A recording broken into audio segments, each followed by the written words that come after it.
Hey guys, welcome back to another video. So આજના વિડિયોની અંદર આપણે જોવાના છીએ ધોરણ 10 ગણિતની અંદર ચેપ્ટર નંબર 3 દ્વિચલ સુરેખ સમીકરણ યુગ્મ. એની અંદર રહેલા ટોપિક આદેશની રીત અને લોપની રીત એના આપણે આજના વિડિયોની અંદર શીખવાના છીએ. બહુ જ ઇમ્પોર્ટન્ટ ટોપિક છે. દરેકે દરેક માહિતી આ બે રીત વિશે આપણે આજના વિડિયોની અંદર કમ્પ્લીટ શીખવાના છીએ. આ બે રીતનો ઉપયોગ કરીને દાખલાના કેવી રીતના ગણવા, શા માટે આપણે આ બંને રીતનો ઉપયોગ કરીએ છીએ, બધી જ માહિતી તમને આજના વિડિયોની અંદર કમ્પ્લીટ ખબર પડી જશે. તો બસ વિડિયોમાં અંત સુધી બને રહેજો, વિડિયોને ધ્યાનપૂર્વક જોજો, બધી જ માહિતી હું તમને કમ્પ્લીટ સમજાવી દઈશ. પહેલા તો આપણું ચેપ્ટર નંબર 3 દ્વિચલ સુરેખ સમીકરણ યુગ્મ, અને આપણે આ બંને રીતનો ઉપયોગ શા માટે કરીએ છીએ, કોના ઉપર રીતનો ઉપયોગ કરીશું અને રીતનો ઉપયોગ કર્યા પછી આપણે શું મેળવીશું એના વિશે કેટલુંક સમજીએ. આપણા ચેપ્ટરનું નામ શું? દ્વિચલ સુરેખ સમીકરણ યુગ્મ, જેમાં આવે દ્વિચલ. શું આવે એની અંદર? દ્વિચલ. દ્વિચલ મતલબ શું કહેવાય? દ્વિ મતલબ કહીએ તો બે અને ચલનો મતલબ ચલ. હવે બે ચલમાં કયા ચલ હોઈ શકે? A B C D A થી Z સુધીમાં કોઈ પણ બે ચલ હોઈ શકે. જેમ કે આપણે મોસ્ટ ઇમ્પોર્ટન્ટ અને બહુ સિમ્પલ એક્ઝામ્પલ લઈએ તો જેની અંદર આપણે એક ચલ x લઈએ, બીજો ચલ y લઈએ, તો આ બંને ચલનો ઉપયોગ કરીને આપણે શું કરીશું? એક સમીકરણ બનાવીશું. એક એક્ઝામ્પલ સાથે સમજીએ. જેમ કે આપણી પાસે આવે 4x + 3y + 2 બરાબર 0. બરાબર, તો આ શું થઈ ગયું? દ્વિચલ સુરેખ સમીકરણ યુગ્મનું પ્રમાણિત સ્વરૂપ ax + by + c બરાબર 0. એ બધું તમારે જોવું હોય તો તમે ચેપ્ટર નંબર 3 ની અંદર ઇન્ટ્રોડક્શન નો વિડિયો જોજો. આપણે આજનો ટોપિક કયો છે? આદેશની રીત અને લોપની રીતના સમજવાના છીએ. તો એના વિશે કેટલુંક બેઝિક સમજી લઈએ. તો આ આપણી પાસે શું થઈ ગયું? પહેલા નંબરનું સમીકરણ, અને આપણે આપી દઈએ સમીકરણ નંબર 1. સેમ ટુ સેમ આપણી પાસે આવું કોઈ બીજું સમીકરણ છે. જેમ કે આપણી પાસે હોઈ શકે 2x + y - 3 બરાબર 0. આપણું થઈ ગયું સમીકરણ નંબર 2. તો આદેશની રીત અને લોપની રીતની અંદર આપણને કોઈ પણ બે સમીકરણ આપેલા છે. બે સમીકરણ કેવા હશે? જેની અંદર બે ચલ હશે, એક x હશે, એક y હશે, એક અચળ પદ પણ હશે. હવે આની અંદરથી કોઈ પદ હોય ના હોય, કેવું હોય, એ આપણે જ્યારે દાખલા જોઈશું એની અંદર તમને વધારે આઈડિયા આવશે. તો ઓવરઓલ આપણી પાસે બે સમીકરણ છે. બંને સમીકરણનો આપણે શું કરવાનો? ઉપયોગ કરવાનો. આ બે સમીકરણનો આપણે ઉપયોગ કરવાનો, અને એક લોપની રીતનો ઉપયોગ કરીશું અને એક આદેશની રીતનો ઉપયોગ કરીશું. અને ઉપયોગ કર્યા પછી આપણે આના દ્વારા શું મળશે? એક આપણને મળશે x ની કિંમત, એક આપણને મળશે y ની કિંમત. મતલબ જે બે ચલ રહ્યા x અને y, એની કિંમત શોધવા માટે આપણે શું કરીએ છીએ? આદેશની રીત અને લોપની રીતનો ઉપયોગ કરીએ છીએ. કોની અંદર? તો કે દ્વિચલ સુરેખ સમીકરણ યુગ્મ. હવે દ્વિચલ સુરેખ, સુરેખ મતલબ એવું સમીકરણ કે જેની ઘાત કેટલી હોય? 1 હોય. દ્વિઘાત સમીકરણ તમે ભણશો આના પછીનું ચેપ્ટર, તો એની ઘાત કેટલી હશે? 2 હશે.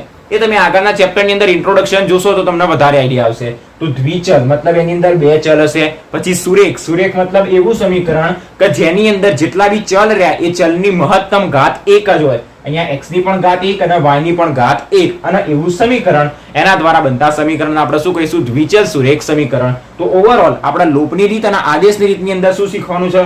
આપણને ઓલરેડી કોઈ બી બે સમીકરણ આપેલા હશે, બે સમીકરણનો ઉપયોગ કરવાનો, કાં તો આદેશની રીતનો કાં તો લોપની રીતનો, અને એનો ઉપયોગ કરીને x અને y ની કિંમત શોધવાની. તો બસ સ્ટાર્ટ કરીએ. કેટલાક એક્ઝામ્પલ આપણે જાતે ગણીએ, બીજા નંબરના કેટલાક એક્ઝામ્પલ તમને જાતે હોમવર્કમાં પણ આપીએ, જેથી તમારી પણ પ્રેક્ટિસ થઈ જાય. તો બસ આને કમ્પ્લીટ પૂછી દઈએ અને સ્ટાર્ટ કરીએ એક્ઝામ્પલ નંબર 1 થી. તો સ્ટાર્ટ કરીએ. સૌપ્રથમ આપણે જોઈએ આદેશની રીત. એની અંદર સ્ટાર્ટ કરીએ પહેલો એક્ઝામ્પલ. આ જે રકમ રહી એ તમારી એક્ઝામ ચોપડીની અંદર ઉદાહરણ નંબર 4 આપેલું છે. જેટલા બી દાખલા આપણે આજના વિડીયોની અંદર ગણીશું અને જેટલા પણ હોમવર્કમાં લખીશું, દરેકે દરેક દાખલા ચોપડીના જશે, કારણ કે એક્ઝામમાં ચોપડી બહારના કોઈ પણ દાખલા આવતા નથી. તો જે બી પ્રેક્ટિસ કરીએ એ દરેકે દરેક પ્રેક્ટિસ ચોપડીના દાખલામાંથી જ કરવાની. આપણે પહેલો દાખલો સ્ટાર્ટ કરીએ. એની અંદર આપણને શું આપ્યું છે? આ પહેલું સમીકરણ અને આ બીજું સમીકરણ. તો બસ ડાયરેક્ટલી આના સમીકરણ નંબર 1 આપી દેવાનું અને આના ડાયરેક્ટલી સમીકરણ નંબર 2 આપી દેવાનું. કોઈ એવા પણ કિસ્સા છે જેની અંદર આ સમીકરણ આપણને અલગ રીતના આપેલું હોય, જેમ કે આપેલું હોય 7x - 15y, અને આ જે +2 જમણી બાજુ રહે એને ડાબી બાજુ લઈ જઈએ તો -2, અને બરાબર શું થઈ જાય? 0 થઈ જાય. તો હંમેશા યાદ રાખવાનું, જ્યારે બી લોપની રીત હોય કે આદેશની રીત હોય, દ્વિચલ સુરેખ સમીકરણ હોય તો એની અંદર x અને y વાળું પદ ડાબી બાજુ, જ્યારે અચળ પદ જમણી બાજુ રાખવાનું. -2 જો આપણને આવી રીતના આપેલું હોય તો સિમ્પલ એક નવું સ્ટેપ લખવાનું, એની અંદર -2 ને જમણી બાજુ લઈ જવાનું, એટલે આપણને આ પદ મળી જાય. અને જે પદ મળે એના પછી સમીકરણ નંબર 1 અને 2 આપવાનું. આગળ દાખલા આવશે એની અંદર તમને વધારે આઈડિયા આવશે. ઓકે, તો સ્ટાર્ટ કરીએ આ દાખલો ગણવાનો. આપણે આદેશની રીતથી દાખલો ગણવાનો છે. હવે આદેશની રીત મતલબ શું કરવાનું? આદેશ આપવાનો. આદેશ આપવાનો સિમ્પલ મતલબ શું? તો કે કરતા બનાવવાનો. હવે અહીંયા આગળ આપણી પાસે x અને y ટોટલ 4 પદો દેખાઈ રહ્યા છે. 7x x 15y અને 2y. એની અંદરથી સમજવાનું કે સૌથી સરળમાં સરળ પદ કયું લાગે છે? 7x 15y x ને 2y. હવે અહીંયાથી તો સરળમાં સરળ પદ આપણને દેખાવમાં તો x જ લાગે છે. તો બસ જે x દેખાવમાં સરળ લાગ્યો એને કરતા બનાવવાના, મતલબ એને આદેશ આપવાનો. આપણા સમીકરણ 1 અને સમીકરણ નંબર 2 એની અંદર x અને y, સમીકરણ 2 માં પણ x અને y, ચારમાંથી કોઈ પણ આપણે આદેશ આપી શકાય. કોઈ પણ આદેશ આપ્યા પછીનું સ્ટેપ તમે આગળ ગણશો તો હંમેશા તમને જવાબ એક સરખો જ મળશે. તો સ્ટાર્ટ કરીએ. અહીંયાથી તો તમને શું લાગે છે કે આ x આપણને સરળ લાગે છે. તો બસ આ જે x રહ્યો એને આપણે આદેશ આપીએ, મતલબ એને કરતા બનાવીએ. તો સમીકરણ નંબર 2 એની અંદર x ના શું કરીએ? આદેશ આપીએ. આદેશ આપવાનો સિમ્પલ મતલબ આપણે શું યાદ રાખવાનું? કરતા બનાવવાના. તો સૌપ્રથમ લખવાનું કે સમીકરણ 2 માં x ને આદેશ આપતા, x ને આદેશ આપતા લખવાનું, આદેશ આપતા પણ કરવાનું શું? તો કે કરતા બનાવવાના. તો બસ આપણે લખીએ સમીકરણ નંબર 2 x + 2y = 3.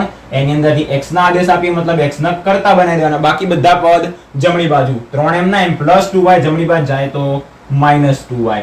બસ હવે આપણને શું મળી ગઈ? એક x ની કિંમત મળી ગઈ. જ્યાં y ના સ્વરૂપમાં શું મળી? x ની કિંમત. આના આપણે આપી દઈએ સમીકરણ નંબર 3. હવે યાદ કરો આપણે આ કિંમત ક્યાંથી મળી? સમીકરણ નંબર 2 માંથી. સમીકરણ 2 માંથી મળી તો હવે એની કિંમત સમીકરણ 1 માં મૂકવાની. જો 1 માંથી લીધી હોય તો 2 માં મૂકવાની, 2 માંથી લીધી હોય તો 1 માં મૂકવાની. આપણને x ની કિંમત મળી. હવે x ની કિંમત સમીકરણ 2 ઉપરથી મળી તો આપણે મૂકવાની એને શેમાં? સમીકરણ 1 માં. તો બસ સિમ્પલ સમીકરણ 3 ની કિંમત સમીકરણ 1 માં મૂકતા અથવા તો x ની કિંમત સમીકરણ 1 માં મૂકતા. લખીએ કે x ની કિંમત સમીકરણ 1 માં મૂકતા. સમીકરણ 1 માં મૂકવાની. તો સમીકરણ 1 પહેલા લખી દેવાનું. કયું છે આપણી પાસે? 7x - 15y = 2. હવે x બરાબર આપણે મૂકવાનું 3 - 2y. મૂકીએ x ની જગ્યાએ 7m ના m, x ની જગ્યાએ મૂકીશું 3 - 2y, પછી -15y m ના m બરાબર 2. 7 ના અંદર ગુણી દઈએ તો 21 - 7 નું થશે 14y -15y બરાબર 2. તો તેથી -14y -15y મતલબ -29y. હવે આ અચળ પદ છે 21 એને જમણી બાજુ મોકલી દઈએ તો બરાબર 2 અને +21 એ બાદ જશે તો -21. બાકીની ગણતરી સાઈડમાં કરીએ તો શું મળ્યું આપણને? -29y બરાબર અહીંયા હતું 2 - 21 જે કેટલા મળશે? -19. ઓકે, સરવાળા બાદબાકી બહુ સરળ છે.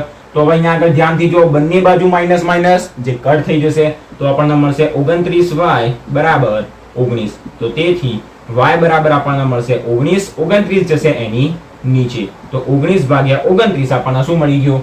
y ની કિંમત. પણ આપણે તો x અને y બંનેની કિંમત શોધવાની હતી. x ની કિંમત શું મળી આપણને? 3 - 2y જે y ના સ્વરૂપમાં છે. તો કશું નહીં, y ની કિંમત સમીકરણ 3 માં મૂકી દેવાની. તમે y ની કિંમત આ બંનેમાં પણ મૂકી શકો, પણ સમીકરણ 3 સ્પેસિફિક શેના માટે બનાવ્યું છે? x અથવા y ની કિંમત શોધવા માટે. અહીંયા x તો આપણે એના ઉપરથી x ની કિંમત મળી જશે. તો હવે શું કરીએ? તો કે y ની કિંમત સમીકરણ 3 માં મૂકીએ. તો લખીએ y ની કિંમત સમીકરણ 3 માં મૂકતા y ની કિંમત સમીકરણ 3 માં મૂકતા. અને આ જે આ છેલ્લી લાઈન રહી આ લાઈન નહીં લખો તો પણ કોઈ વાંધો નહીં આવે, પણ આ બંને લાઈન લખવી બહુ અગત્યની છે. આ લાઈન નહીં લખો તો કોઈ વાંધો નહીં આવે, પણ આપણી ઈચ્છા લખી દેવાની. કયું છે સમીકરણ 3? x બરાબર 3 - 2y. x બરાબર 3 - 2y. તો તેથી x બરાબર 3 - 2 y ની કિંમત 19 ભાગ્યા 29. તો 19 ભાગ્યા 29. તેથી x બરાબર 3 - 19 દૂર થશે 38 ભાગ્યા 29. હવે 29 ને લઈ લેવાનો લસા. તો તેથી x બરાબર 29 આવી જશે લસા. 29 ગુણ્યા 3 કેટલા થશે? 30. 90 માંથી 3 જાય તો 87. માઈનસ વધશે 38 અને છેદમાં 29. તો તેથી અહીંયા સાઈડમાં લખી દઈએ x બરાબર આપણને શું મળશે? 87 માંથી 38 જશે તો 40. 47 ના 2 થશે 49. 49 ભાગ્યા 29. તો બસ આપણને શું કહેવામાં આવ્યું હતું, x અને y ની કિંમત શોધવાની. આદેશની રીતનો ઉપયોગ કરીને સમીકરણનો ઉકેલ શોધવાનો. સમીકરણનો ઉકેલ શોધો, સમીકરણના બીજ શોધો, મતલબ શું શોધવાનું, x ની કિંમત શોધવાની, y ની કિંમત શોધવાની. ઓકે, તો આપણને શું મળી ગયું, આદેશની રીતનો ઉપયોગ કરીને સમીકરણના ઉકેલ્યા તો આપણને y અને x ની જે કિંમત જોઈતી હતી અહીંયા આગળ મળી ગઈ. ફરી એક વખત આખો દાખલો સ્ટેપ બાય સ્ટેપ શાંતિથી રિવાઇઝ કરીએ. સૌપ્રથમ આપણને બે સમીકરણ આપેલા હતા. બે સમીકરણ કેવા સ્વરૂપમાં હોવા જોઈએ, x અને y ડાબી બાજુ, અચળ પદ જમણી બાજુ. ચારે સમીકરણ જોવાના, જ્યાં x હોય જ્યાં y હોય દરેકે દરેક ધ્યાનથી જોવાના અને જોવાનું કે એની અંદરથી આપણને કયું પદ સરળ આવે છે. જેમ કે 7x 15y x 2y minus ચિહ્નનો આપણે પછીથી જોઈ લેવાનું, ચિહ્નના પછીથી સેટિંગ કરી દેવાનું, પહેલા આપણે પદ ન જોવાના. તો આપણને x સરળ લાગ્યો તો બસ x ના આપણે શું કરી દીધો, આદેશ આપી દીધો, x ના આપણે કરતા બનાવી દીધા. તો અહીંયાથી x ની કિંમત મળી એ સમીકરણ 2 માંથી મળી હતી. તો હવે જે કિંમત મળી એકમાં મૂકવાની, સમીકરણ 1 માં મૂકવાની. 1 માં મૂકી તો આપણને અહીંયાથી y ની કિંમત મળી ગઈ. હવે y ની કિંમત આપણે શેની અંદર મૂકી, જે x ની કિંમત મળી હતી એમાં, એટલે આપણને x ની પણ કિંમત મળી ગઈ. હજી બીજું એક્ઝામ્પલ જોઈશું એટલે એની અંદર તમને બહુ વધારે આઈડિયા આવશે. તો બસ આની અંદર તમને કોઈ ડાઉટ નહીં હોય, કમ્પ્લીટ ખબર પડી ગઈ હશે. આગળ જોઈએ આપણે બીજા નંબરનું એક્ઝામ્પલ. આગળ જોઈએ આપણે એક્ઝામ્પલ નંબર 2. આની અંદર આપણને પહેલું સમીકરણ આપ્યું અને બીજું સમીકરણ આપ્યું, એના ઉકેલવાના છે. કોની રીતનો ઉપયોગ કરીને, આદેશની રીતનો ઉપયોગ કરીને. તો સ્ટાર્ટ કરીએ. અહીંયા સમીકરણ કેવું લાગે છે, 3x ભાગ્યા 2 માઇનસ 5y ભાગ્યા 3 બરાબર -2. અહીંયા આગળ x ભાગ્યા 3 y ભાગ્યા 2 13 ભાગ્યા 6. કોઈ x વાળું પદ નહીં લાગતું, 2x 3x 17x, કોઈ y વાળું પદ નહીં. તો આને શું કરવાનું, કશું નહીં, નીચે 2 અને 3 ને શું કરી દેવાનું, લસા લઈ લેવાનું અને લસા લીધા પછી જમણી બાજુ એને મોકલી દેવાનું. બહુ શાંતિથી આપણે સમજીએ. પહેલા આપણે સમજીએ પહેલા નંબરના સમીકરણમાં. આના સમીકરણ 1 અને 2 ડાયરેક્ટલી નહીં આપી દેવાનું, પહેલા આપણે સોલ્વ કરવાનું, પછી બીજાને સોલ્વ કરવાનું. અને મેં તમને શું કીધું, x અને y વાળા પદ જમણી બાજુ અચળ પદ એને રાખીએ, એના પછી એને સમીકરણ 1 અને 2 આપવાનું. આના ઉકેલીએ. તો તેથી સૌપ્રથમ અહીંયા આગળ આના નીચે 2 છે, આના નીચે 3 છે. તો 2 અને 3 નો શું લઈ લઈએ, લસા લઈ લઈએ. 2 અને 3 નો લસા કેટલો થશે, બંનેની અંદર બંને કેવી સંખ્યા છે, જેને બીજી કોઈ સંખ્યા વડે ભાગી ના શકાય, અવિભાજ્ય સંખ્યા. તો એનો લસા 3 દૂધ 6 થશે. તો 6 આવશે એનો લસા. 3 ગુણાશે, અહીંયા 2 ગુણાશે, બંનેનો ચોકડી ગુણાકાર. તો 3 તરી થશે 9x માઇનસ એમના એમ, 2 પંચા થશે 10y અને બરાબરના -2 એમના એમ. તો તેથી 9x માઇનસ 10y બરાબર 6. એના 6 ક્યાં આગળ મોકલી દેવાના, જમણી બાજુ મોકલી દેવાના. આના સમજો, આ છેદમાં છે, જમણી બાજુ અંશ, તો એનો ચોકડી ગુણાકાર 6 એ ગુણાશે -2 સાથે. તો 6 ગુણ્યા 2 થશે 12 અને માઇનસ એમના એમ. તો આ સમીકરણ આપણને મળી ગયું, xy વાળું પદ અને જમણી બાજુ અચળ પદ. અચળ પદ માઇનસમાં હોય પ્લસમાં હોય કોઈ ચિંતા નહીં કરવાની. આના આપણે આપી દઈએ સમીકરણ નંબર 1. સેમ ટુ સેમ વિડીયોને પોઝ કરો અને તમે આને સોલ્વ કરો, અને કોઈ તકલીફ પડે તો વિડીયોની અંદર પાછા આવી જાઓ. સ્ટાર્ટ કરીએ આને સોલ્વ કરવાનું. અહીંયા પણ 3 અને 2 નો લસા થશે 6. 2 ગુણાશે x સાથે, 3 ગુણાશે y સાથે. તો 2x પ્લસ 3y બરાબર મળશે આપણને 13 ભાગ્યા 6. હવે અહીંયા આગળ આપણે બે વસ્તુ કરાય. પહેલી વસ્તુ કે જે બધા લોકો કરશે, 6 ને અહીંયા આગળ ગુણશે, આ 6 ને પણ અહીંયા આગળ ગુણશે, મતલબ બંને 6 નો શું કરી દેશે, ચોકડી ગુણાકાર. એવું નહીં કરવાનું. હવે યાદ રાખો, આપણી પાસે એવું આવું હોય, 14 બરાબર 14 પ્લસ 2x પ્લસ 3, બંને બાજુ 14 છે. તો સરળતાથી બંને કશું થઈ જાય, કટ થઈ જાય. કારણ કે આ +14 આ બાજુ આવે તો -14 થઈ જાય. તો 14 - 14 0, મતલબ બંને કટ થઈ જાય. એવી રીતના અંશમાં હોય તો પણ, છેદમાં હોય તો પણ. તો બંનેના છેદની અંદર 6 છે, તો બંને સરળતાથી કટ થઈ જશે. કશું જ વિચારવાનું નહીં. છેદની અંદર આપણને શું થઈ ગયા, કટ થઈ ગયા. તો છેદમાં શું વધશે, 1 વધશે. આ રીતે આપણે બાદબાકી કરી ત્યારે શું મળતા હતા, 0. જ્યારે ગુણાકાર ભાગાકારમાં શું મળે, 1 મળે. તો તેથી બંને બાજુથી 6 કટ થઈ ગયા. તો ઉપર આપણને મળશે 2x પ્લસ 3y અને બરાબર આપણને મળશે 13. હવે કોઈને ચોકડી ગુણાકાર કરવો હોય તો એ પણ કરીને જોજો, તમને બંને રીતથી જવાબ એક સરખો જ મળશે. આ 6 ના તમે આ 2x પ્લસ 3y સાથે કૌંસમાં ગુણી દેવાનું અને 13 ને 6 સાથે ગુણી 78 કરી દેવાનું. થોડો મોટો સરવાળો બાદબાકી થાય, બાકી કોઈ ફરક પડે નહીં, જવાબ આપણને એક સરખો જ મળે. તો બસ આના આપણે મળી ગયું સમીકરણ નંબર 2. હવે જાતે ટ્રાય કરો, આદેશની રીતનો ઉપયોગ કરવાનો. શું કરવાનું, આ 9x 10y 2x 3y. હવે તમે જાતે કહો, સરળ શું લાગી રહ્યું છે, નાનામાં નાનું અને સરળ લાગે એવું. 9x તો મોટા લાગે છે, 10y પણ મોટા લાગે છે. અહીંયા 2x બહુ નાના લાગી રહ્યા છે. તો એક કામ કરીએ, 2x ના આપણે શું કરીએ, કરતા બનાવીએ, મતલબ આદેશ આપીએ. અને બીજી એક વસ્તુ જે હું તમને અહીંયા આગળ ફરીથી સમજાવું, એ ધ્યાનથી સમજજો. આપણે શું કર્યું, સમીકરણ નંબર 2 ની અંદર 2x ના આદેશ આપતા ના, હંમેશા આદેશ x કાં તો y ના જ આપવાનો. 3y ને 2x ને એવી રીતના આદેશ નહીં આપવાનો, કાં તો x ને કાં તો y ના આદેશ આપવાનો, કાં તો x ને કરતા બનાવવાનો કાં તો y ને. એ પણ આપણે અહીંયા આગળ સમજીએ. તો પહેલું સમીકરણ મળ્યું, બીજું સમીકરણ મળ્યું. આગળનું સ્ટેપ કયું? સમીકરણ 2 ની અંદર આપણે x સરળ લાગે તો એના આદેશ આપીએ. તો લખીએ કે સમીકરણ 2 માં x ને આદેશ આપતા, આદેશ આપતા મતલબ એને કરતા બનાવતા. તો સમીકરણ 2 કયું? પહેલા તો એ જ લખી દેવાનું, 2x + 3y = 13. આની અંદરથી x ના આદેશ આપવાનો મતલબ x ના કરતા બનાવવાના. x ની સાથે 2 જોઈન્ટ માં છે તો હાલ એને એમના એમ રાખીએ. તો 2x બરાબર 13 એમના એમ, 3y ક્યાં જશે? જમણી બાજુ, તો -3y. હવે આપણો નિયમ શું કે આદેશ આપો કરતા બનાવો તો ખાલી x ને કાં તો y ને. અહીંયા 2 આગળ વધારાના ચોટેલા છે તો એને શું કરીએ? આની નીચે મોકલી દઈએ. બહુ સરળ. તો તેથી x બરાબર આપણને શું મળશે? 13 - 3y. અને આ ગુણાકાર ક્યાં જશે? એની નીચે, મતલબ ભાગાકારમાં જશે. તો ભાગ્યા 2. આપણને મળી ગઈ x ની કિંમત, મતલબ આપણું સમીકરણ નંબર 3. હવે નિયમ શું કે સમીકરણ 3 ની કિંમત મતલબ x ની કિંમત શેમાં મૂકવાની? સમીકરણ 1 માં. શા માટે? કારણ કે આ સમીકરણ આપણને મળ્યું 2 ઉપરથી, તો મૂકવાની શેમાં? 1 માં. તો લખીએ x ની કિંમત સમીકરણ 1 માં મૂકતા, અથવા તો સમીકરણ 3 ની કિંમત સમીકરણ 1 માં મૂકતા. આપણે લખીએ કે x ની કિંમત સમીકરણ 1 માં મૂકતા. હવે સમીકરણ 1 કયું આપણી પાસે? આ રહ્યું. પહેલા લખીએ સમીકરણ 1 આપણી પાસે છે 9x - 10y બરાબર -12. 9x - 10y બરાબર -12. હવે x ની કિંમત આની અંદર મૂકી દેવાની. કેવી રીતના સરવાળા બાદબાકી ગુણાકાર ભાગાકાર કરવો ધ્યાનથી સમજી લેજો. x ની કિંમત મૂકીએ. પહેલા તો 9m ના m, x ની કિંમત 13 - 3y ભાગ્યા 2 એની સાથે ગુણાકારમાં 13 - 3y ભાગ્યા 2 ડન. પછી -10y m ના m બરાબર -12 પણ m ના m. તો તેથી અહીંયા 9, જો જ્યારે બી યાદ રાખવાનું અહીંયા આગળ કોઈ છેદ ઉડતા હોય તો ઉડાડી દેવાના, કારણ કે આ બંને ગુણાકાર અને ભાગાકારમાં છે. અહીંયા આગળ બાદબાકી સરવાળો છે, જ્યારે અહીંયા આગળ ગુણાકાર ભાગાકાર. તો કટ થતા હોય તો કરવાના, ના થતા હોય તો 9 ના સીધા અંદર ગુણી દેવાના. 13 9 કેટલા થશે? 130 એટલે થશે 117 માઈનસ 9 તરી થશે 27 y m ના m છેદમાં 2 પછી -10y બરાબર -12. ઓકે, 9 ના અંદર ગુણી દીધા તો 13 9 117 -9 તરી 27y ભાગ્યા 2. હવે ભાગ્યા 2 જે રહ્યા એ કૌંસના નીચે જ આવશે, મતલબ આટલાના નીચે જ આવશે, -10y ના નીચે આવશે નહીં. તો હજી આપણે આ 2 ને શું કરવું પડશે? આ 10y સાથે લાવવા પડશે. મતલબ અહીંયાથી છેદમાંથી આપણે 2 ને શું કરવા પડશે? ખસાડવા પડશે.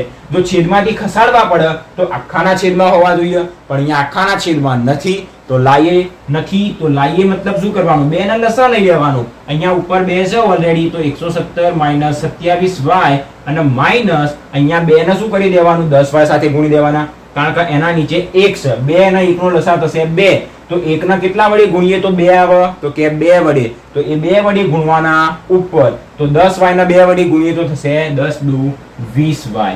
આ 1 ને લખવાની કોઈ જરૂર નહીં. અને બરાબરના -12 m ના m. ઓકે, આ તમને લસા લેતા બેસિક જે કેલ્ક્યુલેશન છે એ આવડવી જોઈએ કે અહીંયા આગળ 2 લસા લીધા પછી નીચે 2 અને ઉપર 10 દુ 20y કેવી રીતના જાય એ દરેકને યાદ હોય. ઓકે, તો તેથી હવે આ 2 ને શું કરી દેવાના? સીધા -12 જોડે મોકલી દેવાના. તો 117 - 27y -20y બરાબર -12 દુ થઈ જશે 24. આગળની ગણતરી કરીએ. તો તેથી અહીંયા આગળ શું કરીએ? આ y વાળા પદને અલગ રાખીએ અને 117 ના -24 ને એક બાજુ લઈ જઈએ. તો તેથી -27y -20y કેટલા થશે? 20 ને 40 47. તો 47y પણ શેની અંદર? માઈનસમાં બરાબર. આ -24 m ના m પછી આ +117 જમણી બાજુ જશે તો -117. તો તેથી -47y બરાબર આપણને કેટલા મળશે? બંનેનો સરવાળો, કારણ કે ચિહ્નો સરખા હોય તો સરવાળો થશે. કેટલા થશે? 117 અને 24 1 1 4 1 141 -141 અને બંને બાજુથી માઈનસ કટ થઈ જશે. તો તેથી 47y બરાબર મળશે 141. હવે તેથી આપણે કરીએ y બરાબર 141 ભાગ્યા મળશે 47. હવે આપણને 47 નો ઘડિયો આવડતો નથી, તો શાંતિથી ટ્રાય કરવાનું. 47 1 47 ગુણ્યા 2 47 ગુણ્યા 3 47 ગુણ્યા 4. હવે 47 મતલબ આપણે એને આશરે 50 ગણીએ તો 50 દુ 100 50 તઈ 150 50 ચોક 200 બસ મતલબ 4 સુધીમાં જ આપણને જવાબ મળી જશે. તો 47 ગુણ્યા 1 તો 47 જ થવાના. 47 ગુણ્યા 2 કરીશું તો કેટલા થશે? 100 માંથી 6 જાય મતલબ 94 થશે. 47 ગુણ્યા 2 પણ નહીં આવે. 47 ગુણ્યા 3 કરીએ, કરવા પડશે ભાઈ. 47 ગુણ્યા 3 તો 7 તારી 21 નો 1 2 અને 47 ગુણ્યા 3 તો 4 તારી 12 13 ને 14. 47 ગુણ્યા 3 ડાયરેક્ટ જ જવાબ મળી ગયો. છેદ ઉડાડીશું તો આપણને કેટલા મળશે? 3. તો તેથી આપણને y બરાબર મળી ગયા 3. મને તો લાગ્યું તો આનો છેદ લગભગથી નહીં ઉડે. ઓકે, જવાબની અંદર ઓકે y બરાબર 3 મળી ગયો છે. તો બસ હવે y ની કિંમત આપણે શું કરવાનું? આ x ની અંદર મૂકવાની. તો x બરાબર શું આપણી પાસે? તો હવે x બરાબર આપણી પાસે 13 - 3y છેદમાં 2. તો તેથી x બરાબર 13 - 3 y ની કિંમત પણ મળી 3 છેદમાં 2. તો 13 - 3 તરી 9 ભાગ્યા 2. 13 માંથી 9 જશે તો 4 ભાગ્યા 2. મતલબ આપણને x બરાબર મળી જશે 2. આપણને મળી ગઈ x ની કિંમત. આપણો દાખલો અહીંયા આગળ પૂરો થઈ ગયો. કઈ વસ્તુનું ધ્યાન રાખવાનું? દાખલો ગણતા આવડવું જોઈએ. બીજી કોઈ જ વસ્તુનું ધ્યાન રાખવાની જરૂર નહીં. આપણે x અને y ના સ્વરૂપમાં પહેલા સમીકરણ લાવ્યું. જે x અને y ની કિંમત સરળ લાગે એને આપણે આદેશ આપવાનો, એને કરતા બનાવવાના. કરતા બનાવ્યા પછી જે કિંમત મળે એને બીજા સમીકરણમાં મૂકવાની. બીજા સમીકરણમાં મતલબ બીજા સમીકરણમાં નહીં, જેમાંથી લીધું એના સિવાયના બીજા સમીકરણમાં મૂકવાની. એટલે આપણને ડાયરેક્ટલી y ની અથવા x ની કિંમત મળશે અને એ કિંમત આની અંદર મૂકતા વધેલી કિંમત મળી જશે. તો બસ આવી જ રીતના આપણે દરેક દાખલાને સોલ્વ કરવાના છે. આપણે આદેશની રીતના 2 દાખલાને સોલ્વ કર્યા. ત્રીજો એક દાખલો હું તમને ઘરેથી ગણવા આપીશ, પણ એ દાખલાને પણ તમે પહેલા ધ્યાનથી સમજી લેજો કેવી રીતના ગણવો, કારણ કે બહુ જ ઇમ્પોર્ટન્ટ દાખલો છે. તો બસ આ દાખલો તમને કમ્પ્લીટ ખબર પડી ગઈ છે. આના પછીના દાખલા ઉપર જઈએ જે તમારા જાતે ગણવાનું છે, પણ સૌપ્રથમ હું તમને એને કમ્પ્લીટ સમજાવી દઈશ કે આના કેવી રીતના ગણવો. તો જોઈએ આગળ ત્રીજા નંબરનો એક્ઝામ્પલ. આપણે ત્રીજા નંબરનો દાખલો. આ દાખલો પણ બહુ જ સરળ છે, પણ ખાલી એક જ જગ્યાએ આપણે કન્ફ્યુઝ થઈએ છીએ કે અહીંયા 0.2 0.3 1.3 આ પોઈન્ટ ની અંદર શું આપેલું છે? કશું જ નહીં કરવાનું. અહીંયા આગળ હંમેશા એ દાખલો આપણે એક ઉદાહરણ દ્વારા સમજીએ. આપણી પાસે આવી કોઈ સંખ્યા હોય જેમ કે 14 ભાગ્યા 10. તો આના આપણે શું કરીએ? નીચે 1 0 હોય તો ઉપર 1 પોઈન્ટ કાપી દઈએ. મતલબ આપણે એને 1.4 લખી દઈએ. હવે આપણી પાસે જો 14 ભાગ્યા 100 હોય, 14 ભાગ્યા 100 તો આના આપણે શું લખીએ? 0.14 લખીએ. એક છેલ્લું ઉદાહરણ લઈ લઈએ. 14 ભાગ્યા જો 1000 હોય તો આના આપણે કેવી રીતના લખીએ? 0.014. જો તમે આ શીખ્યા હશે તો તમને યાદ હશે. આની અંદર આપણે શું કરીએ? નીચે 10 હોય મતલબ નીચે જેટલા મીંડા હોય ઉપર એટલા પોઈન્ટ આપણે અહીંયા આગળ કાપી દઈએ. 1 મીંડું હતું તો 1 પોઈન્ટ કાપ્યો. 2 0 હતા તો 2 પોઈન્ટ કાપ્યા. 3 0 હતા તો 1 2 અને 3 મીંડા મતલબ 3 પોઈન્ટ કાપ્યા. તો મતલબ અહીંયા આગળ આપણે શું કરીએ છીએ? કોઈ આપેલી પૂર્ણ સંખ્યાને આપણે શું કરીએ છીએ? પોઈન્ટ ની અંદર લખીએ. હવે અહીંયા પૂર્ણ સંખ્યા કઈ હતી? 14 અને એના છેદમાં 10 હતા મતલબ 1 0 હતો. તો અહીંયા આગળ આપણે શું કર્યું? 1 પોઈન્ટ કાપ્યો. હવે અહીંયા જુઓ આપણી પાસે શું છે? ડાયરેક્ટલી આપણને પોઈન્ટમાં આપેલી છે મતલબ 0.2. સમજો અહીંયા આગળ 0.2 આપેલી છે. 0.2. હવે 0.2 ક્યારે બની હશે? તમે વિચારો. આ 1.4 ક્યારે બની? કે જ્યારે 14 ના 1 પોઈન્ટ કાપ્યો. 1 પોઈન્ટ મતલબ હંમેશા સંખ્યા કોઈ બી હોય 144 હોય તો એનો પોઈન્ટ પહેલા તો અહીંયા આગળ જ હોય. 14.4 બને. તમે અહીંયા આગળ એક પોઈન્ટ લઈ જાઓ તો એ 14.4 બને. એ પોઈન્ટને તમે અહીંયા આગળ લઈ જાઓ તો 1.44 બને. ક્યારે બને? જ્યારે તમે 10 વડે 100 વડે 1000 વડે ભાગો ત્યારે. તો 0.2 ક્યારે બની હશે? જ્યારે એને 10 વડે ભાગ્યા હશે ત્યારે. તો જો 10 વડે ભાગીએ તો આ બને, પણ જો 10 વડે એના ગુણી દઈએ તો સમજીએ. 0.2 ને 10 વડે ગુણી દઈએ તો શું સમજીએ ભાઈ? તો 0.2 ના કેવી રીતના લખાશે? આ રીતના લખાશે. 2 ના છેદમાં 10 અને ગુણ્યા 10. તો 10 10 તો કટ થઈ ગયા. આપણને સરળતાથી ડાયરેક્ટ જ શું મળી જશે? 2 મળી જશે. મતલબ જેટલી બી પોઈન્ટ વાળી સંખ્યા રે દરેકની અંદર એક એક જ પોઈન્ટ છે. જુઓ 0.2 0.3 મતલબ આવી કોઈ સંખ્યા છે 0.22. અહીંયા 0.22 મતલબ 2 પોઈન્ટ કહેવાય. આ 1 અને આ 2 પોઈન્ટ કહેવાય. મતલબ એના ભાગ્યા 100 લખી શકાય. આના આપણે 22 ના છેદમાં 100 લખી શકાય. એવી 2 પોઈન્ટ વાળી કોઈ સંખ્યા છે જ નહીં. તમને આપવામાં પણ નહીં આવે. દરેક સંખ્યા છે એ એક એક પોઈન્ટ વાળી જશે. ઉઠાઈ દે કોઈ બી. 2.3 લઈ લઈએ. 2.3 અને આપણે આવી રીતના લખી શકાય 23 ના છેદમાં 10. 23 ના છેદમાં 10. તો એક કામ કરીએ, આને 10 વડે ગુણી દઈએ તો ગુણી દઈએ 10 વડે. આપણને શું મળી જશે? તો કે 23 મળી જશે. હવે અહીંયા આગળ જો ડાબી બાજુ પણ પોઈન્ટ, જમણી બાજુ પણ પોઈન્ટ, તો બંને બાજુ શું કરી દેવાના? 10 10 વડે ગુણી દેવાના. સમીકરણ 1 ના બંને બાજુ 10 વડે ગુણતા, સમીકરણ 2 માં બંને બાજુ 10 વડે ગુણતા. તો ચલો ગુણીએ. તો સૌપ્રથમ શું કરવાનું? લખવાનું કે 10 વડે ગુણતા. લખીએ કે સમીકરણ, આના પહેલા સમીકરણ 1 આપવાનું, આના પણ સમીકરણ 2 આપવાનું. જો સમીકરણ 1 અને 2 ના આપવું હોય તો એને ડાબી બાજુ અને જમણી બાજુ લખવાનું અને નીચે લખતા કે સમીકરણને સમીકરણને અથવા તો સમીકરણ 1 ને જે અનુકૂળ લાગે સમીકરણ 1 ને અથવા તો સમીકરણને 10 વડે ગુણતા 10 વડે ગુણતા મતલબ બંને બાજુ આવી જાય. લખવું હોય કે સ્પેસિફિક સમીકરણને બંને બાજુ 10 વડે ગુણતા એ પણ લખવાનું. 10 વડે ગુણીએ તો આ 0.2 નું થઈ જશે 2x પ્લસ 0.3 નું થઈ જશે 3y. 1.3 ની અંદરથી પોઈન્ટ કાપશો મતલબ 1.3 તો પોઈન્ટ આ તરફ જશે, જ્યારે ગુણીએ તો જમણી તરફ જશે. તો 1.3 નું શું થઈ જશે 13 થઈ જશે.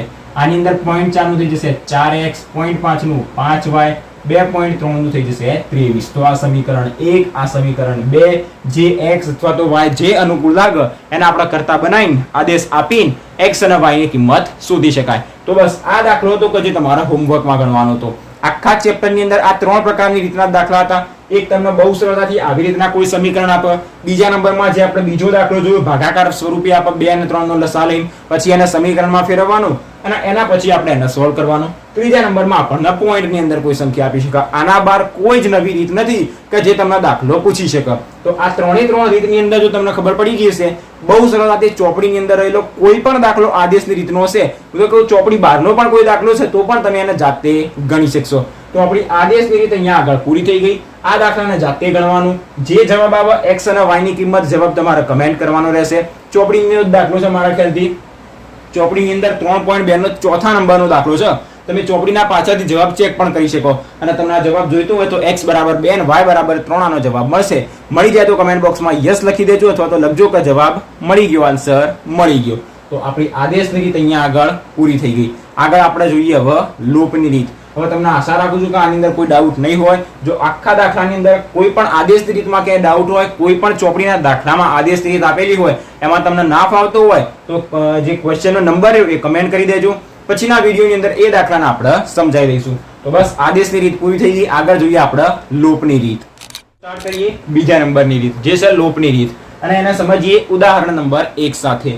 ચોપડીનો કયા નંબરનો દાખલો છે? સ્વાધ્યાય 3.3 નો ક્વેશ્ચન નંબર 1 દાખલા નંબર 1 એનો આર્યો દાખલો છે. આના કેવી રીતના ગણવું સૌપ્રથમ કેટલું બેઝિક દ્વારા સમજીએ. લોપની રીત અને અહીંયા લોપનો મતલબ શું થશે? એને ગાયબ કરી દેવું. ગાયબ કરી દેવું મતલબ શું? અહીંયા આગળ સમજીએ. આપણને કોઈ આપ્યું માની લઈએ કે આપણને આપ્યું છે 3x અને અહીંયા આગળ આપણને આપ્યું છે x. હવે અહીંયા આગળ આ 3x અને x બંનેને મારે કટ કરી દેવા છે. x ના ઉડાડી જ દેવા છે. તો હું કેવી રીતના ઉડાડું તમે વિચારો. અહીંયા 3x અહીંયા x તો એક કામ કરું અહીંયા આગળ આના હું 3 વડે ગુણી દઉં તો 3x થઈ જશે. તો કે હા. હવે 3x અને 3x ને કટ કરવા માટે શું કરું? તો એક કામ કરું આ નીચેના જે 3x જેને મેં 3 વડે ગુણ્યા એને હું માઈનસ ચિહ્ન આપી દઉં તો માઈનસ ચિહ્ન આપી દઉં તો હવે શું થશે? 3x - 3x. આ 3x તો પ્લસ છે તો આ 3x - 3x તો શું થઈ જશે? કટ થઈ જશે. મતલબ લોપની રીતની અંદર આપણે એવું જ કરવાનું. કાં તો x ને કાં તો y ને ગાયબ કરી દેવાના. કેવી રીતના ગાયબ કરવાના? કાં તો ગુણવાના જ રહેશે. અહીંયા આગળ પહેલું સમીકરણ અને બીજું સમીકરણ એને જોઈએ કે કોને ગાયબ કરવા સહેલા લાગે છે. x ને ગાયબ કરવા કે y ને ગાયબ કરવા. આનો હું તમને બંને રીતથી બે રીતથી ગાયબ થશે અને બંને રીતથી તમને સમજાવું કે કેવી રીતના એને ગાયબ કરવા, કેવી રીતના ઉદાહરણને ગણવો. સ્ટાર્ટ કરીએ. નંબર જોઈએ 1. આની અંદર આપણને બે સમીકરણ આપ્યા. આ સમીકરણ 1 અને આ સમીકરણ નંબર 2.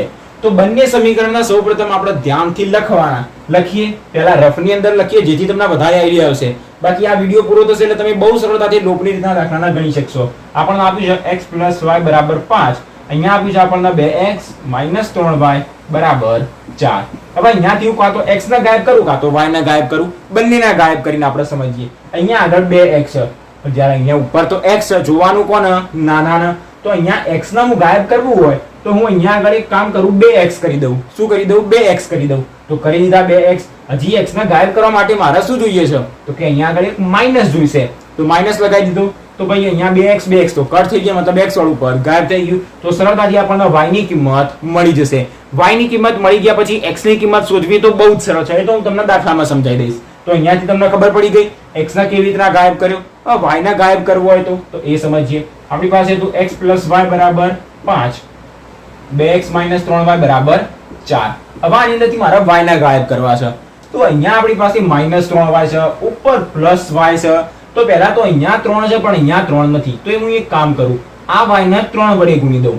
3 વડે ગુણી દીધા. હવે જ્યારે બી 3 વડે ગુણીએ 2 વડે ગુણીએ તો એ આખા સમીકરણમાં ગુણાશે. એ જ્યારે દાખલા ગણીએ એટલે તમને બહુ સરળતાથી આઈડિયા આવશે. તો અહીંયા આગળ આપણે પહેલા તો 3 વડે ગુણી દીધા. તો અહીંયા 3y અને -3y. અહીંયા માઇનસ તો આપણી પાસે રાહ જોઈને જ બેઠા હતા કે ભાઈ અમે બેઠા જ છીએ, તો આ +3y આ -3y ડાયરેક્ટ જ કટ થઈ જશે. કોઈ માઇનસ ચિહ્ન લગાવવાની જરૂર પડશે નહીં. તો સીધો જ y વાળું પદ શું થઈ ગયું? કટ થઈ ગયું. અને આપણી પાસે શું વધ્યું? તો કે x વાળું પદ. તો x વાળા પદનો ઉપયોગ કરીને ડાયરેક્ટલી આપણને શું મળી જાય? x ની કિંમત. તો બસ આ બંનેમાંથી કોઈ બી એક રીત આપણે પકડીએ અને એના દ્વારા આ દાખલાને સોલ્વ કરીએ. x ના કટ કરવો કે y ના કટ કરવો? આપણે પહેલા x ના કટ કરીએ. તો સમજીએ, સમીકરણ 1 અને 2 લખીએ અને સમીકરણ 1 અને 2 ને આપણે આ રીતથી સોલ્વ કર્યો. તો સૌપ્રથમ સમજો આપણી જાતે રીતની કે આના આપણે x ને કેવી રીતના કટ કર્યા. તો સૌપ્રથમ તો આપણે સમીકરણ 1 ની અંદર જે x હતું એને આપણે 2 વડે ગુણ્યા. હવે એકલા x ને તો 2 વડે ક્યારેય ના ગુણી શકાય, આખા સમીકરણ આપણે 2 વડે ગુણવા પડે. તો શું લખીશું? સમીકરણ 1 ને પહેલા તો 2 વડે ગુણીશું. તો અહીંયા પણ 2x અને અહીંયા પણ 2x થઈ જાય. હજી 2x ને કટ કરવા માટે આપણે અહીંયા માઈનસ જોઈએ. માઈનસ જોઈએ મતલબ આપણે એનું ચિહ્ન બદલી કાઢ્યું. આ જે +2x હતા એને આપણે -2x કર્યા અને -2x કર્યા મતલબ એનું ચિહ્ન બદલી કાઢ્યું. ચિહ્ન બદલી કાઢ્યું મતલબ આપણે શું કરીએ? એની બાદબાકી કરી કહેવાય. તો આપણે ધ્યાનથી સમજીએ. આપેલા સમીકરણની અંદરથી શું કરીશું? સમીકરણ 1 ને 2 વડે ગુણીશું અને માઈનસ ચિહ્ન લાયા મતલબ એને બાદબાકી કરીશું. તો પહેલી જ લાઈન લખવાની કે સમીકરણ 1 ને 2 વડે ગુણી અને બાદબાકી કરતા. આ બાદબાકી કરતા શા માટે લખ્યું? જ્યારે બી એવું લખીશું કે બાદબાકી કરતા મતલબ આપણે બધાના ચિહ્નો બદલી દઈશું. કારણ કે આપણે આનું ચિહ્ન બદલવાનું છે તો એકનું ચિહ્ન ક્યારેય બદલાશે નહીં, હંમેશા લાઈનસર બધાના બદલાશે. તો બધાના આપણે ચિહ્નો બદલવા પડશે. તો એના માટે બાદબાકી કરી. અહીંયા આપણને કોઈ માઈનસ અથવા પ્લસ કરવાની જરૂર ના પડી. તો શું કરવાનું? તો અહીંયા આગળ બાદબાકીની જગ્યાએ શું લખવાનું? સરવાળો કરતા. મતલબ કોઈના ચિહ્નો બદલવાની કોઈ જરૂર પડશે નહીં. તો બસ આ જે લખ્યું એને આપણે અમલ કરીએ. સમીકરણ 1 ના 2 વડે ગુણીએ. x + y = 5. x ના 2 વડે ગુણીએ તો 2x પ્લસ થશે 2y બરાબર 5 ના પણ 2 વડે ગુણવાના મળશે 10. સમીકરણ નંબર 2 એમનું એમ લખી દેવાનું. આપણને મળશે 2x - 3y = 4. હવે આપણે લખી બાદબાકી કરતા મતલબ બધાના ચિહ્નો બદલી દેવાના. એ હંમેશા ચિહ્નો નીચેના માટે બદલવાના. +2x ના થઈ જશે માઈનસ. માઈનસ નું થઈ જશે અહીંયા આગળ પ્લસ. અહીંયા પ્લસ નું થઈ જશે માઈનસ. હવે સમજો +2x. હવે જે 3y રહ્યું એ 3y નું ચિહ્ન માઈનસ હતું એ માઈનસ નહીં ગણવાનું. હવે એનું ચિહ્ન પ્લસ ગણવાનું. અને +4 જે હતું એનું ચિહ્ન હવે માઈનસ થઈ જશે મતલબ એ -4 થઈ જશે. અહીંયા આગળ +2y + 3y એટલે આપણને શું મળશે? +5y બરાબર 10 અને -4. 10 - 4 મતલબ 6. તો તેથી y બરાબર શું મળશે? 6/5. આ y ની કિંમત મળી ગઈ. હવે x ની કિંમત શોધવા માટે શું કરવાનું? બે સમીકરણ બેઠા છે આરામથી અને y ની કિંમત જે આરામથી બે સમીકરણ બેઠા કોઈ બી એકમાં મૂકી દેવાનું એટલે આપણને સરળતાથી x ની કિંમત મળી જશે. તો તમારી ઈચ્છા જેની અંદર મૂકવો એમાં. બાકી દેખામાં તો સરળ આપણને પહેલું જ સમીકરણ લાગી રહ્યું છે. તો પહેલું સમીકરણ લઈએ. સમીકરણ નંબર 1 લખવાનું. હવે એવું લખવાનું નહીં કે y ની કિંમત 1 માં મૂકતા કશું જ નહીં, સીધું લખવાનું. હવે આપણે સમીકરણ 1 માં મૂકવી છે કે 2 માં? તો કે 1 માં. તો સમીકરણ 1 લખવાનું. x + y = 5. તો તેથી આપણને y ની કિંમત મળી. x એમના એમ. y ની કિંમત 6/5. 6/5 અને બરાબર 5. તો તેથી x બરાબર શું મળશે? 5. આ +6/5 માઈનસમાં થઈ જશે. -6/5. 5 આવશે નીચે એટલે 7. 5 5 થશે 25 - 6 કેટલા મળશે આપણને? 19. તો 19/5 આપણને મળી ગઈ x ની કિંમત. તો બસ આપણે ઉકેલ શેના માટે શોધીએ? x અને y માટે. લોપની રીતનો ઉપયોગ કર્યો. પહેલા દાખલાને આપણે સોલ્વ કરી દીધો. યાદ શું રાખવાનું આની અંદર? એવું તો શું સેટિંગ કરીએ કે જેથી x અને y એમાંથી કોઈ બી એક પદ કટ થઈ જાય. અહીંયા તો આપણે ખાલી સમીકરણ 1 ના 2 વડે ગુણ્યું. એવા ઘણા બધા દાખલા છે કે જેની અંદર સમીકરણ 1 ના પણ કેટલાક વડે ગુણવું પડશે, 2 ના પણ કેટલાક વડે ગુણવું પડશે અને એનો સરવાળો કાં તો બાદબાકી કરવું પડશે. આ તો બહુ સરળ દાખલો છે. આપણે આગળ જોઈએ બીજા નંબરનો દાખલો. દાખલા નંબર 2. આની અંદર આપણને શું આપ્યું છે? બે સમીકરણ આપ્યા. લોપની રીતનો ઉપયોગ કરવાનો અને એને સોલ્વ કરવાનું. તો સ્ટાર્ટ કરીએ. સૌપ્રથમ અહીંયા આગળ 2 અને 3, નીચે પણ 3. તો હંમેશા યાદ રાખવાનું સૌપ્રથમ સમીકરણના શેમાં લખવાના? એના પ્રમાણિત સ્વરૂપમાં. મતલબ ડાબી બાજુ xy વાળું પદ અને જમણી બાજુ અચળ પદ. તો સોલ્વ કરીએ આને. તેથી અહીંયા નીચે 3 અને 2 નો લસા થશે 6. 3 ગુણાશે x સાથે, 2 ગુણાશે 2y સાથે. તો મળશે 3x પ્લસ 2 ગુણ્યા 2y આપણને મળશે 2 દુ 4y અને બરાબર -1. તો તેથી 3x પ્લસ 4y બરાબર 6 ક્યાં ગુણાશે? -1 સાથે ચોકડી ગુણાકાર. તો મળશે -6. આના સમીકરણ નંબર 1 આપી દઈએ. આના માટે સોલ્વ કરીએ. અહીંયા આગળ શું મળશે x - y ભાગ્યા 3. શું કરવાનું? કશું જ નહીં, y ને x સાથે ગુણી દેવાનું. x ના નીચે શું હોય? 1 હોય, તો 1 અને 3 નો લસા થશે 3.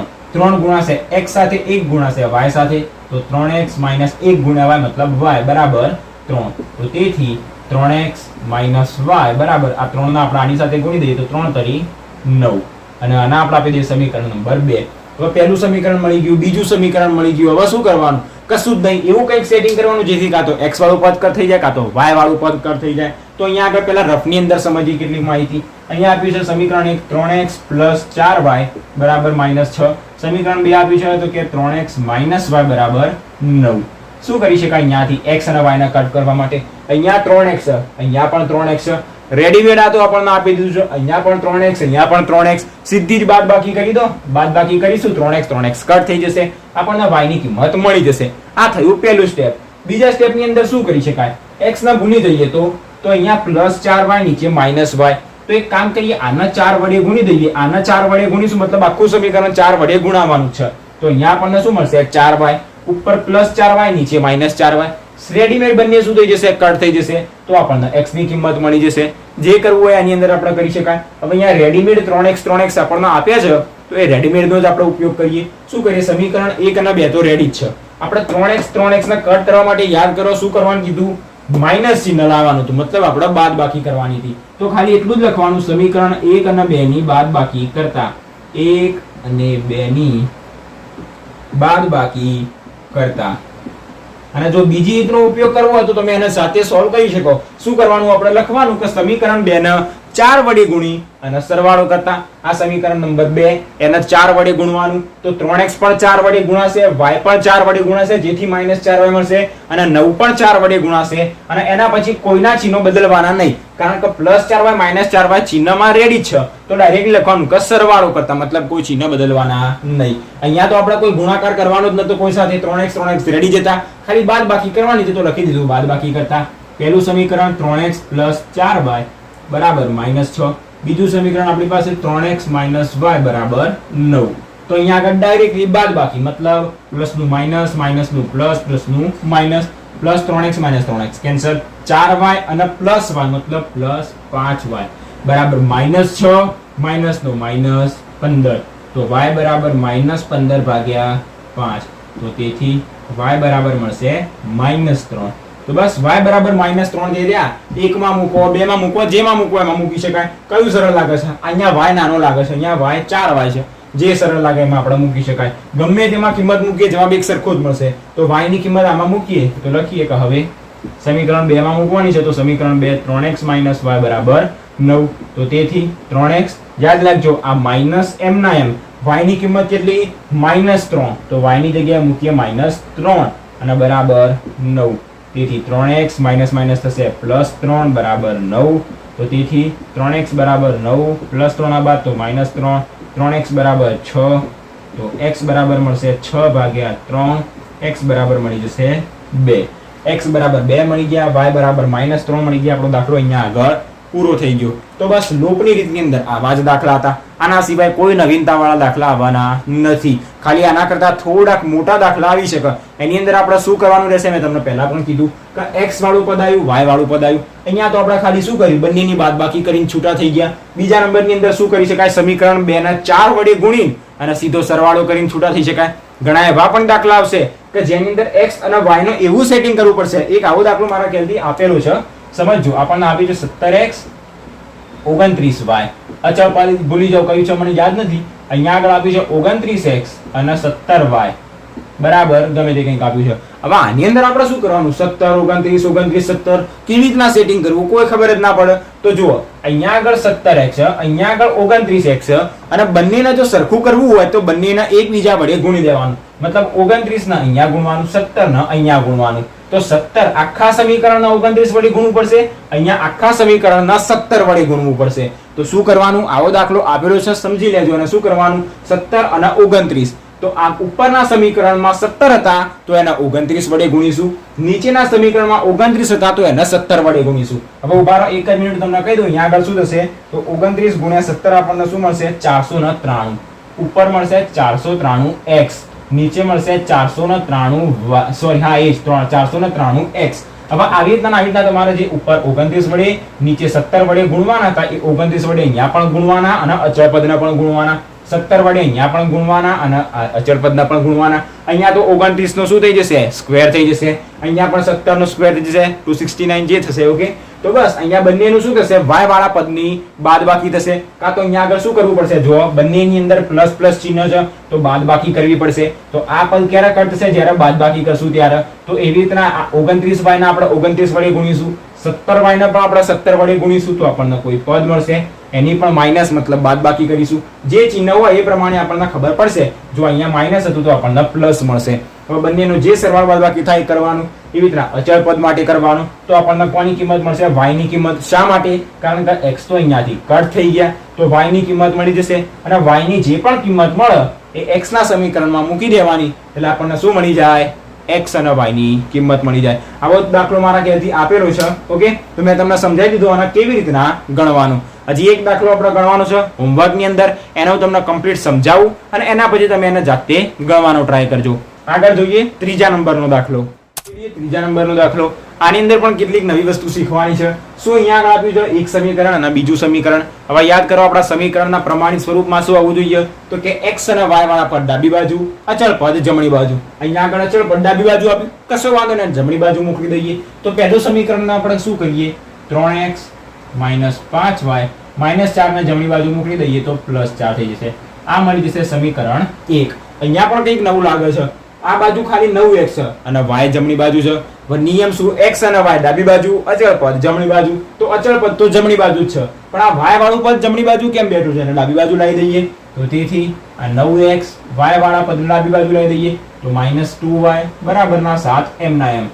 આ મળી ગયું સમીકરણ નંબર 2. હવે વિડીયોને પોઝ કરો અને તમે જાતે વિચારો કે આનું કેવું સેટિંગ કરીએ તો આપણને શું મળી જાય? કાં તો x કાં તો y કટ થઈ જાય, મતલબ એનો લોપ થઈ જાય અને આપણને બાકીની કિંમત મળી જાય. તો એક વસ્તુનો આઈડિયા આપી દઉં. અહીંયા 3x છે, અહીંયા 9x છે. તો અહીંયા 3x અને 9x. તો જો આના આપણે 3 વડે ગુણી દઈએ તો 3 તરી થઈ જશે 9x. તો અહીંયા પણ 9x, અહીંયા પણ 9x. પછી શું કરવાનું? બાદ બાકી. તો આ +9x - 9x કટ થઈ જશે. y ની કિંમત મળી જશે. y ની કિંમત મળે એટલે શું કરવાનું?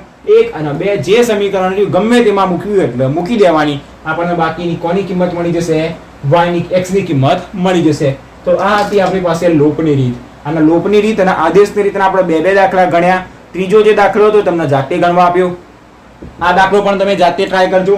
આનો જવાબ તમારે કમેન્ટ કરવાનો રહેશે અને જો જવાબ આવી જાય તો લખી દેવાનું કે આન્સર મળી ગયો, કાં તો તમે જવાબ જ લખી દેશો આન્સરની અંદર, જેથી બીજા કોઈ વિદ્યાર્થી આવે તો એમને પણ ખબર પડી જાય કે આનો જવાબ આપણે દરેક એકબીજા સાથે કમેન્ટ બોક્સમાં મેચ કરી દેવાનો કે આપણે ગણ્યો જવાબ સાચો છે. તો લોપની રીત અને આદેશની રીત આપણે આજના વિડીયોની અંદર કમ્પ્લીટ કરી. આના પહેલાના વિડીયોની અંદર આપણે જોયું ચેપ્ટર નંબર 13 આંકડાશાસ્ત્રની અંદર મધ્યક, મધ્યસ્થ, બહુલક વિશે શીખ્યા હતા. આ ચેપ્ટર નંબર 3 આની અંદર બે જ વસ્તુ ઇમ્પોર્ટન્ટ હતી, લોપની રીત અને આદેશની રીત.